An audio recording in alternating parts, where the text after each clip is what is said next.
बच्चों आज हम पढ़ेंगे आयनिक विभव, जो कि पीरियोडिक टेबल का एक बहुत ही इम्पोर्टेंट टॉपिक है और इसके मैक्सिमम क्वेश्चन एग्ज़ाम में आते हैं। तो हम स्टार्ट करते हैं आयनन विभव को। ठीक है, आयनन विभव जिसको हम बोलते हैं आईपी, इसका क्या नाम हो गया? आईपी। ठीक है, बेसिकली आईपी होता क्या है बेटा कि पहले हम इसकी डेफिनेशन को देख लेते हैं। किसी विलगित गैसीय का मतलब ये हो गया जो किसी के साथ में कोई बंध न बनाए। किसी विलगित गैसीय परमाणु में से एक इलेक्ट्रॉन को निकालने के लिए दी गई आवश्यक ऊर्जा, उसे हम क्या बोलेंगे? आयनन विभव या आयनन ऊर्जा। आवश्यक ऊर्जा को आयनन ऊर्जा कहते हैं। मेरे ख्याल से बात समझ में आ रही है। हम इसका एग्जांपल लेते हैं। जैसे बेटा हमारे पास में एक एग्जांपल है सोडियम। ठीक है, अब इस सोडियम किस अवस्था में? सॉलिड अवस्था में है। तो हमें किस में कन्वर्ट करना है इसको?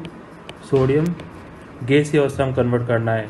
इसके लिए हम कौन सी ऊर्जा देते हैं? ऊर्ध्वपातन ऊर्जा, जिसे हम बोलते हैं सब्लिमेशन एनर्जी।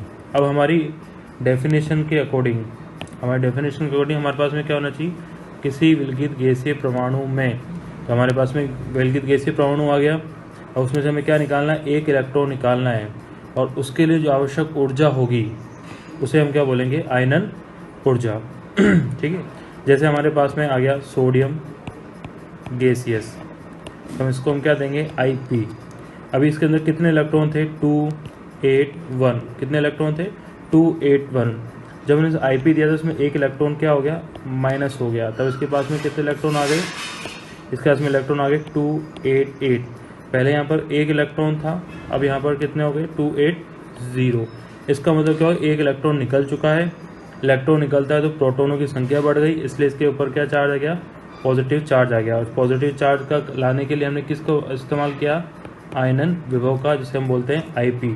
और प्रथम बार जो ऊर्जा देते हैं, पहली बार जो ऊर्जा देते हैं, उसे हम क्या बोलते हैं? Ip1। ठीक है, आपको कोई भी डाउट हो आप कमेंट बॉक्स में डाल सकते हो, कोई भी दिक्कत हो कमेंट बॉक्स में, मैं सारे कमेंट बॉक्स देख रहा हूँ और उसमें आपको फटाफट उसका आंसर दे दूंगा। ठीक है, ये बात समझ में आ गई। Ip का मतलब क्या हो गया कि 281 इलेक्ट्रॉन इसमें से थे, अब 280 के एक इलेक्ट्रॉन को हमने हटाया और उसके लिए जो आवश्यक ऊर्जा थी वो हमने दी Ip, और उससे हमारे पास में क्या आ गया? Na+, यानी Na पॉजिटिव। ये बात समझ में आ रही है। एक और एग्जांपल देखो कि हमारे पास में ये Cl- है। ठीक है, इसमें से हमें इसको क्या बनाना है? Cl बनाना है। तो इसके पास में इलेक्ट्रॉन ज़्यादा है, एक माइनस चार्ज हटा, मतलब इलेक्ट्रॉन की अधिकता हटी, तो हमारे पास में क्या बन गया? Cl।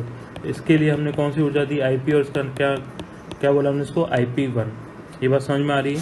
तो इसको हम बोलते हैं Ip का सिंपल सा मीनिंग है कि एक इलेक्ट्रॉन को निकालने के लिए दी गई आवश्यक ऊर्जा को ही हम क्या बोलेंगे? आयनन ऊर्जा। ठीक है, अब हम बात करते हैं इसकी आगे एप्लीकेशन की, आगे इसका क्या उपयोग है। तो हम बात करते हैं कि इसकी क्रमागत Ip, जिसको हम बोलते हैं सक्सेसिव Ip। क्रमागत Ip, इसको हम क्या बोलते हैं? हम सक्सेसिव Ip।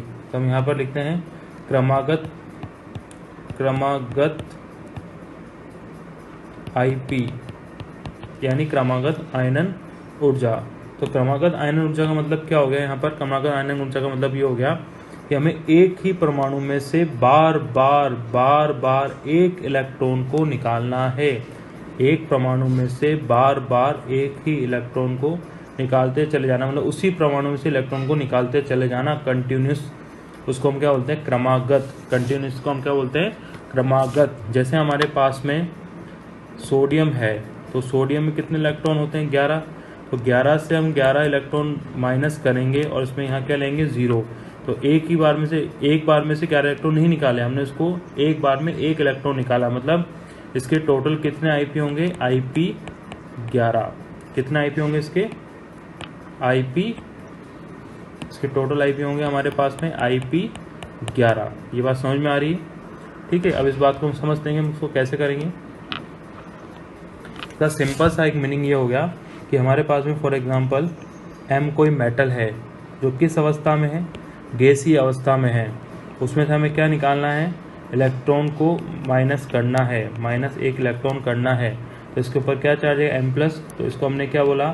IP1। ठीक है, फिर हमने क्या करा? M+ गैसियस में से इलेक्ट्रॉन निकाला फिर से, तो वो क्या बन गया? M+2 गैसियस, और M+2 गैसियस में से फिर एक इलेक्ट्रॉन निकाला, तो वो क्या बन गया? M+3 gaseous. तो इसको हमने क्या बोला? IP2, फिर इसको हमने क्या बोला? IP3। ठीक है, पहले एक सिंपल सी बात सोचो कि हमारे पास केवल M था और लास्ट तक भी क्या रह गया हमारे पास में? M रह गया। तो इसके लिए हमारे पास में क्या हो गया? IP3, IP2 और IP1। अगर हम इसको कंपेयर करते हैं, इनको हम कंपेयर करते हैं, तो IP3 की वैल्यू ज़्यादा आएगी किससे? IP2 से। IP2 की वैल्यू किससे ज़्यादा आएगी? IP1 से। ठीक है, पर ऐसा हमेशा नहीं होगा, ऐसा हमेशा नहीं होगा, पर हमेशा क्या रहेगा? ऑलवेज। हमेशा क्या रहेगा? ऑलवेज। ऑलवेज, ऑलवेज मतलब हमेशा, कि IP2 हमेशा ज़्यादा होगा किससे? IP1 से। ये हमेशा के लिए है। IP1 कभी भी IP2 से ज़्यादा नहीं हो सकता है। ठीक है, ये बात क्लियर।